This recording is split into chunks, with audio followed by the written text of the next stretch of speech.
Ladies and gentlemen, welcome back to New York City. Welcome back to the recaps. It's been a very long day, and listen, I am sorry for spoiling the result of the game in the title, but I mean, I'm excited, all right? And it's been a really long day for me. This day started with 4 hours of sleep because I had a stomach ache, and I was playing against the other lowest rated player in the field. We both had 3 points out of 8. He's an individual with many IM norms. He just needs about 30 more rating points to get the International Master title. I'm going to take you through the game first. It was not just as simple as the title of the video suggests.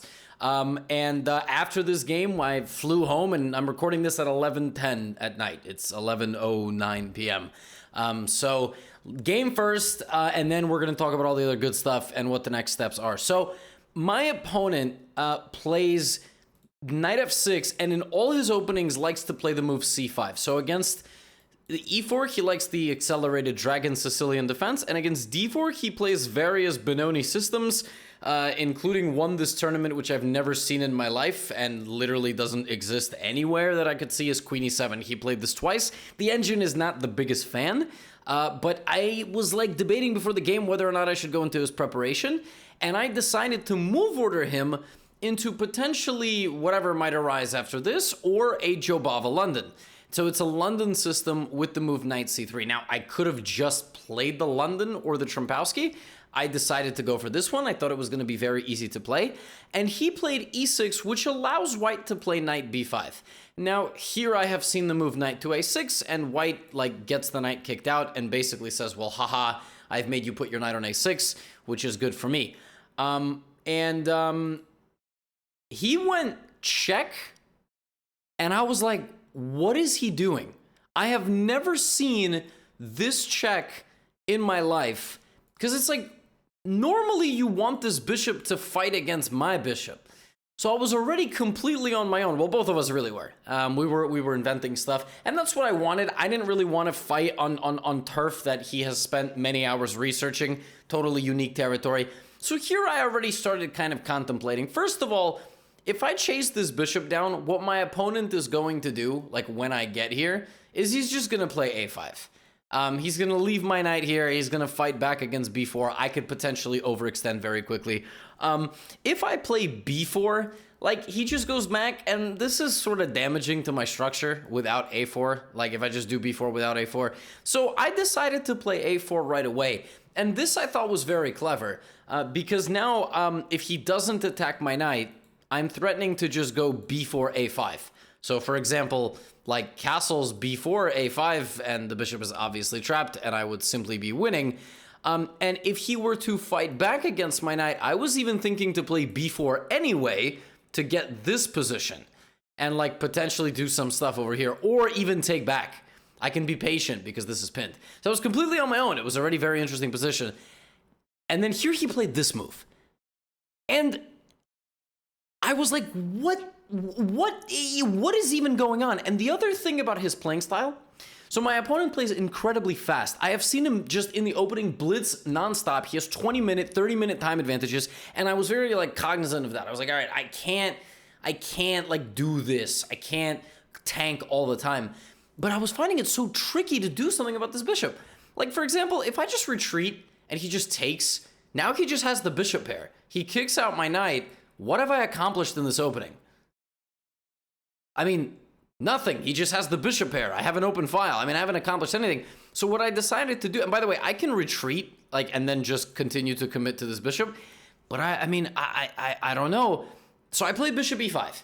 This move, in many structures, is designed to bait black into playing the move f6 to then kick you back. And I decided here to also throw in this move, which attacks the knight. So I forced my opponent to make 2 committal pawn moves, which on the surface could potentially damage his structure. I play bishop g3, he takes, I take, and he plays the move c6. This move attacks my knight.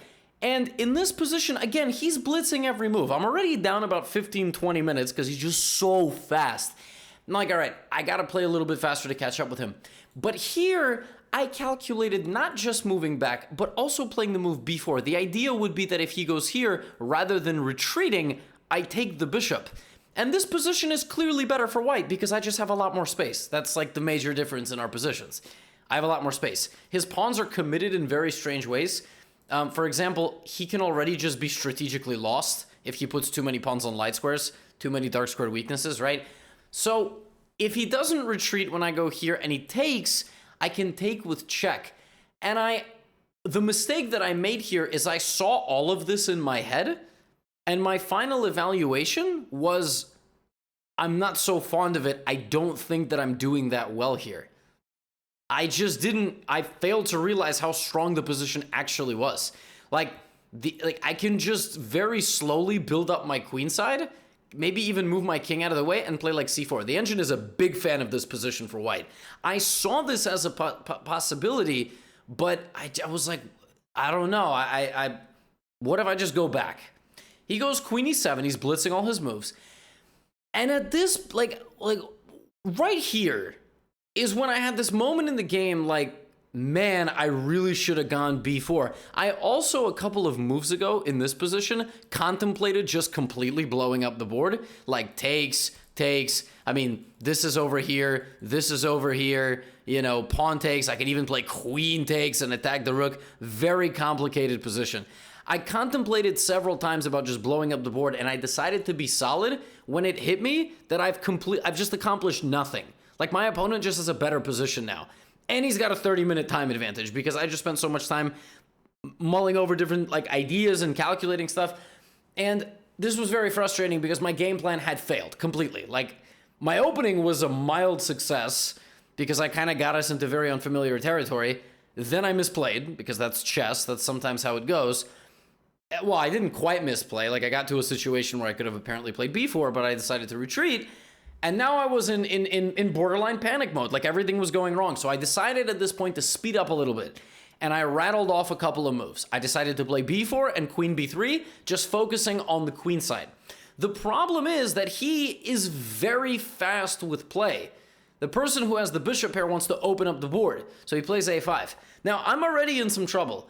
I cannot take this pawn because the dark square bishop just simply becomes too powerful, and my knight on a3 is nothing short of the worst knight ever. Or that could be at one of your dates. I don't know, but knight on a3 is not doing very well. So b5, and here he plays the best move, the only move for advantage, because if he waits too long, like I don't know, I can give a move. If he waits, I'm going to like attack on the queen side. I'm probably going to build up my forces and then try to go create an attack. So he goes c5, very good move. I obviously should not take and activate his queen and give him good center control. I play queen b1, which I thought was, unbelievably clever. I'm setting up like a cannon over here. And I thought that he really doesn't want to lock the structure, because why would you do that? Like, you have more space, but it's one thing to get a good position. It's another thing to go and create an attack. So he plays cd4. I didn't even hesitate. I took with the c-pawn. I saw that the engine was saying that this is smarter. I just thought this was completely ridiculous to open up my king. The engine is completely not afraid and just plays king to f1. But again, like, what? Right? So, yeah, fair point. So I played cd4. And he plays e5. And essentially the game plan for me here is, since I'm down so much on the clock, and my position is just very clearly worse. Like, I'm getting outplayed by efficient time usage and also just like quality of moves. I was like, you know what? I'm going to speed up because I'm not going to get blown off the board. And I think he's going to keep up the pace and at some point do something inaccurate. So knight d7, I decided to castle here. This was the lowest time in the game. He had maybe an hour and 5 minutes. I had like 18 minutes on the clock. It was really bad, maybe 20. And here he made a really bad move. So he should not go here. As far as I'm concerned, I thought this was a totally unnecessary move. He should just go knight b6 and like put a bishop on e6. Just improve the position. What can I do to him? Nothing. I can't do anything. I literally did not know my next move. I think I was contemplating to just blow up in the position, just do something, right? But then he locked it. I was like, all right, now I have a game plan. I'm going to reroute my pieces to target this pawn, and then we're going to do something with our knights. We're going to figure something out. So I rattled off these next few moves instantly. I was like, I got to play fast. He's playing fast. I got to play fast. He goes back. We both bring our rooks, and I jump back with the knight. I jump back with the knight because I want to go to c3 to line up an attack over here. f5. And here, I slid my queen over. And he seemed quite, like, disgruntled. He kind of overlooked this idea. The other idea of moving my knight back to b1 was not just that I was going to go here. It was also that the queen doesn't see the knight, which means I can move my queen from defending the knight. And this move kind of messes up his coordination, because now I'm attacking this pawn. He sort of left this pawn alone. He now has two choices. Just go back with the rook and admit that you've made a slight inaccuracy, and then potentially just try to, bring in your bishop and then slowly come back. And by the way, his position's so good, he actually can do that. But he was a bit frustrated, so he made a very committal decision to force a trade of bishop for knight.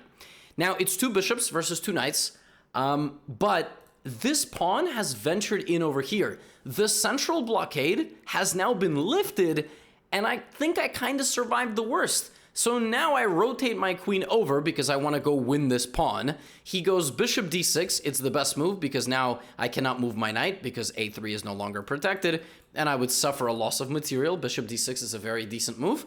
I slide my rook up so that I'm never x-rayed, and he goes bishop b4. And now if I just continue with knight d2, he just guards this, and I cannot coordinate the pieces on c4. Like, there's no way to do it. If I play here, this same thing happens. And if I play queen a2, then my attack actually turns into me just getting blasted. Or even like this. This is even worse. So I needed to change my game plan, and fast, because I didn't have a lot of time. So I decided to just blockade the position, and then he thought for a little bit, and he played this. And that's when I realized that I could be in serious trouble, because he's decided that it's time. Everything is locked, so he's going to create an attack on my king. I'm like, all right, I got to react right now. I played rook d1. When I played rook d1, I had about 11, 12 minutes on the clock. He had maybe 50, like 59 minutes. Like, no joke. He spent a while here, and he came up with bishop back to d6. I think he didn't like that my pawn is now going to move up, and then I can even jump my knight in behind it. He was a little bit worried about my counterplay, so he decided to play this in anticipation of this move, and maybe bishop slides and pins my knight. But also, he's just pressuring my pawn and supporting the advance f4. So here he played bishop h5, which pins my knight to my rook, and I slid over in anticipation of the move f4. That was my idea. It was based on actually a slight miscalculation, because I thought that when the position explodes, I don't have to take the bishop, I can just go here. This is actually what I had briefly calculated, but I realized that even though I'm attacking both, he can just move the bishop back. I don't have a move like f4 because he checks me. So it was, again, with 8-9 minutes on the clock and like basically full admission that your position is terrible, a rookie one still makes sense because, this is going to open, so obviously, but rook d4 also kind of made sense. I was a little bit worried about this move. Engine is completely unafraid, just takes the pawn. But he does this, and then I go, oh, okay, well, I can't take here, but what if we just trade everything? And he missed a move in this position, which is really strong. Admittedly, I did not think that, I didn't see this move in advance, but I also did not think this was the right way to transform the position. Because, folks, if we go back for a moment, black has two bishops, dominant control of the center, very fluid pawn structure. And this is not a successful attack on my king. You vaguely have three pieces that stand around, but none of them create threats. And if you look at the endgame structure now, black's structure is awful. So he took a massive damaging of his own structure, and actually his king is very open, but what's the tangible threat to my position? And then here I played the backwards knight move, knight e2. And this move is a problem, because if he takes and I go here, for a move or half a move, he can be up a pawn. But because he has so many weaknesses, one move attacks 1, 2, and 3. 3 threats with one move. And I did see this, and I was like, I'm playing that endgame, the heavy piece endgame with rooks and queen, for a win. So he thought for a long time here and slid back and offered a draw. And that's actually perfect. I actually expected that. I actually kind of expected that because I don't have a lot of time. I got like 5 minutes now. He got like 30. All right, he's got like 35, maybe 40 minutes. And like, it's a bailout. I've had a really bad position for a long time. And he's playing rook f5. He's going to take my pawn. And I was like, no, I gotta make a damn recap of this game. What am I gonna say? I took a draw in this position? Can you imagine the comments? I think about you.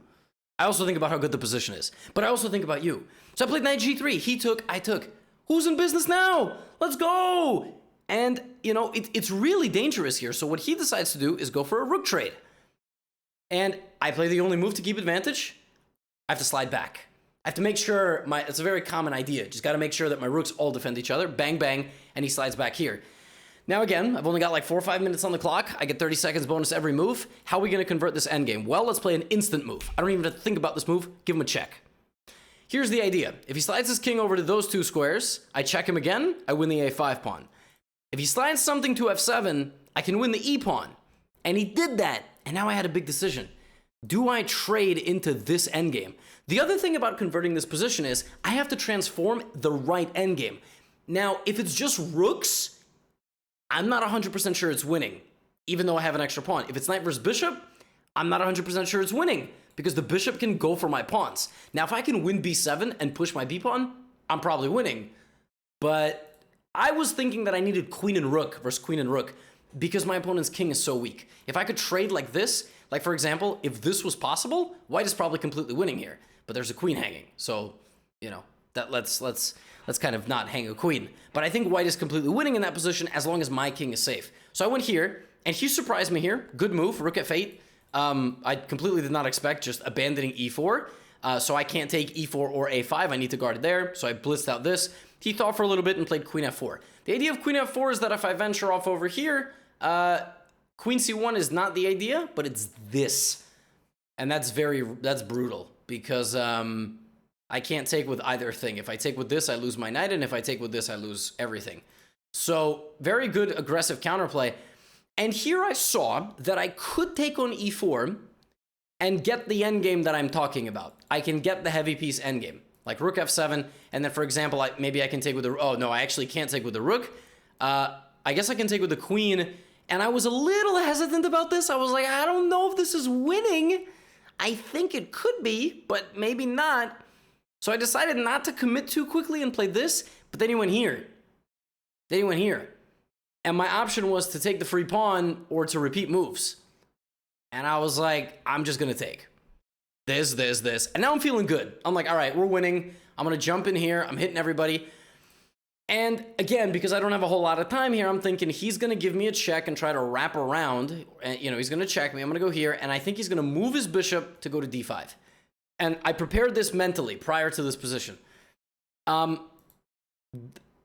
I realized that bishop d5 doesn't work, because I have check, king g7, knight takes b7.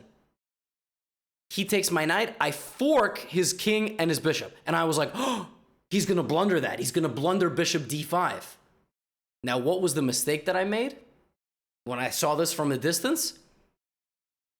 I ended that variation on my move. I said, I'm up 2 pawns. The game is over. But he can go win my a pawn. I just didn't even, you know, that's what happens. You just have no time. This is what happens. You miscalculate something. And I was like, oh my God, this just got so much more difficult. Don't cash out.